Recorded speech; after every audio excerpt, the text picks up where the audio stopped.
Welcome to CN சமையல். இன்றைக்கி வந்து நம்ம வெண்டைக்காய் சாம்பார் எப்படி வைக்கிறதுன்னு பார்க்கலாம்.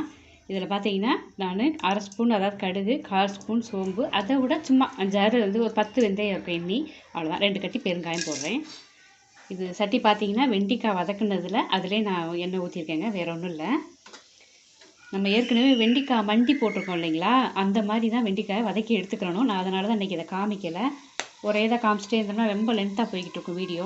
அதை நீங்கள் பாருங்கள், நம்ம வெண்டைக்காய் மண்டி போட்டிருக்கோம். நான் அதில் எப்படி வதக்கணும் அப்படின்றத தெளிவாக சொல்லியிருக்கேன், நீங்கள் அதை பார்த்துக்கிறங்க. இந்த வதங்கினதுனால அடுப்பை கூட்டி வச்சுருந்தோம்னா சட்டி கருகி போயிடும். அப்படின்றனால அடுப்பை கம்மியாகவே வச்சுக்கிறங்க.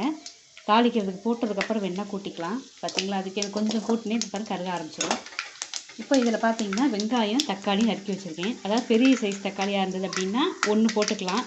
சின்ன நார்மலாக இருந்தது அப்படின்னா 2 போடுங்க. தக்காளி நல்லா போட்டுக்கலாம். வெங்காயம் வந்து உள்ளேயும் இருக்குதுங்க, நான் மேலேயும் போட்டிருக்கேன்.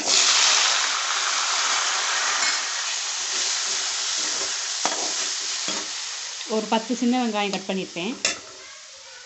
இப்போ இதில் கருவேப்பிலையும் போட்டுடலாம். இப்போ அடுப்பை கூட்டிக்கலாம். இப்போ இது வதங்கிறதுக்கு கொஞ்சமாக உப்பு போட்டுறேன் நான். இது கொஞ்சம் நேரம் வதங்கட்டும், நம்ம அப்புறம் பார்க்கலாம். பார்த்தீங்கன்னா இப்போ தக்காளி வந்து இப்போ பாருங்கள், தக்காளி நல்லா வதங்கிடுச்சு. இதுக்கு கொஞ்சம் அதாவது நம்ம எப்பவும் லைட்டாக தான் போட்டு கிண்டுவோம் இல்லைங்களா, இதுக்கு வந்து கொஞ்சம் நல்லா வதக்கினா தான் நமக்கு வந்து சாம்பார் நல்லா அருமையாக இருக்கும், ஃப்ளேவர் நல்லாயிருக்கும், டேஸ்ட்டும் நல்லாயிருக்குங்க. நான் இப்போ பார்த்தீங்கன்னா இந்த ஸ்பூனில் தான் போடுறேன். அதாவது நான் வந்து 1 ஸ்பூன் போடுறேன், 2 ஸ்பூன் போடுறேன் அப்படின்னு சொல்கிறேன் இல்லைங்களா. ஒவ்வொரு வீட்லேயும் நம்ம எங்கள் வீட்டில் இப்போ இருக்கிற மாதிரி எல்லார் வீட்லேயும் ஸ்பூன் இருக்குமான்னு தெரியாது. அளவு வந்து முன்ன பின்ன இருக்கலாம். இப்போ நான் அதில் 1 ஸ்பூன் போடுறேன் அப்படின்னா நான் மல்லி எவ்வளோ போடுறனோ அதே அளவு நீங்கள் எந்த ஸ்பூன் எடுக்கிறீங்களோ அதே இதில் நீங்கள் போட்டுக்கிறங்க, அவ்வளோதான். இப்போ நான் இதில் இன்றைக்கி பார்த்தீங்கன்னா நம்ம எப்பவும் தனித்தனியான பொடி போடுவேன். இன்றைக்கி ஒன்றா அரைச்ச பொடி தான் போடுறேன் நான். மல்லி, மிளகா எல்லாமே சேர்த்து அரைச்சது வந்து நான் இன்றைக்கி 3 ஸ்பூன் போடுறேங்க. நீங்கள் காரம் வந்து நல்லா எல்லாத்தையும் குழம்புலாம் கூட்டி விட்டுட்டு பார்த்துட்டு பத்தலை அப்படின்னா நீங்கள் சேர்த்துக்கலாம். பொடி போடும்போதே ஆரம்பத்தில் நீங்கள் வந்து ஜாஸ்தியாக போட வேண்டாம். நான் இன்னும் கொஞ்சம் கூட போட்டுக்கிறேன். குழம்பு எவ்வளோ வேணுமோ உங்களுக்கு அதுக்கு தகுந்த மாதிரி போட்டுக்கிறேங்க.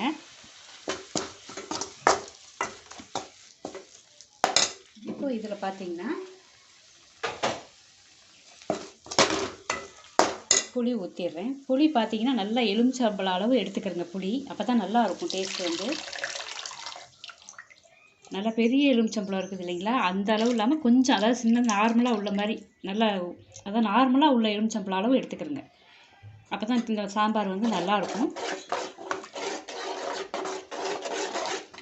இப்போ இது கொஞ்சம் நேரம் கொதிக்கட்டும். நான் இன்னும் கொஞ்சம் இந்த புளியெல்லாம் கரைச்சதில் ஊற்றிட்டு காமிக்கிறேங்க. இப்போ பார்த்தீங்கன்னா புளி கரைச்சி ஊற்றணும் இல்லைங்களா, அவ்வளோதான், அதான் அதோடு இருக்குதுங்க. இப்போ இதில் நான் வெண்டைக்காய் போட்டுறேன். வெண்டைக்காய் வதக்கின வெண்டைக்காய் நல்லா வெண்டைக்காயை வதக்கிக்கிறேங்க. வெண்டைக்காய் வதங்கிறதுலே நமக்கு வந்து ஃபுல்லாக வெந்துடும், 3/4 வாசி வெந்துடும். அது லைட்டாக தான் வேகாமல் இருக்கும் நமக்கு.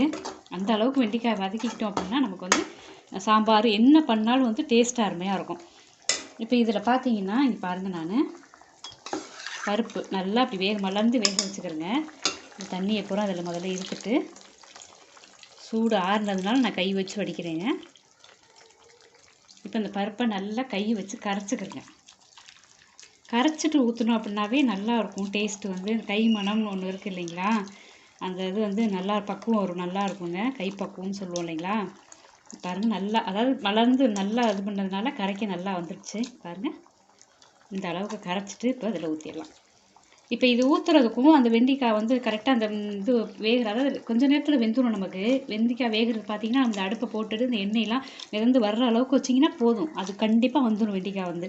ஏன்னா நல்லா வதக்கி விட்றோம் பாருங்கள். நீங்கள் வதக்கிறது வந்து ஒழுங்காக வதக்கலை அப்படின்னா கொஞ்சம் லேட் ஆகும். நல்லா வதக்கி விட்டு வைங்க, வெண்டைக்காய் சாம்பார் வந்து அருமையாக இருக்கும். நான் பருப்பு வந்து இன்றைக்கி எவ்வளோ போடுறேன், அதாவது நான் அந்த அளவு சொல்லலை இல்லைங்களா, அதையும் சொல்லிடுறேன். நான் ஊற்றிடுறேன்.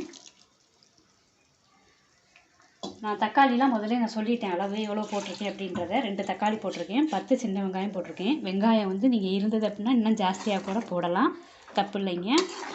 அதாவது ரொம்பவும் வெங்காயம் போட வேண்டாம், ஏன்னா வெங்காயம் போட்டால் அதுக்கு தகுந்த மாதிரி ஒரு பச்சடி மாதிரி ஆயிடும். பருப்பு வந்து பார்த்திங்கன்னா 1/2 அளவுக்கு போட்டிருக்கேன். நான் 1/2 அளவுக்கு துவரம் பருப்பு போட்டிருக்கேன். 1/4 கிலோ வெண்டைக்காய். மிளகாப்பொடிலாம் வந்து நம்ம அவங்கவுங்களுக்கு தகுந்த மாதிரி நீங்கள் காரம் இது கூட்டி குறைச்சி போட்டுக்கிறோங்க. புளி வந்து எலுமிச்சம்பழம் அளவு ஊற்றிருக்கேங்க. இப்போ நம்ம இதை ஊற்றிட்டு அவ்வளோதான். உப்பு பார்த்துக்கிறேங்க இப்போதைக்கு. உப்பை பார்த்துட்டு நான் கொஞ்சம் போட்டுக்கிறேன். இது இப்படியே வெந்ததுக்கப்புறம் எண்ணெயெலாம் மேலே வந்ததுக்கப்புறம் நீங்கள் அடுப்பை ஆஃப் பண்ணிக்கிறேன். சில சமயம் நம்ம எண்ணெய் நிறைய ஊற்றிருப்போம், டக்குன்னு கூட மேலே வந்துடுங்க. நீங்கள் சட்டுன்னு வெந்துடும். நீங்கள் வெண்டைக்காய் எடுத்து ஒரு வெண்டைக்காய் பார்த்தீங்கன்னா வெந்துடும். வெந்ததுக்கப்புறம் நீங்கள் அடுப்பை ஆஃப் பண்ணிடுங்க. அவ்வளோதான், நம்மளுடைய வெண்டைக்காய் சாம்பார் ரெடி.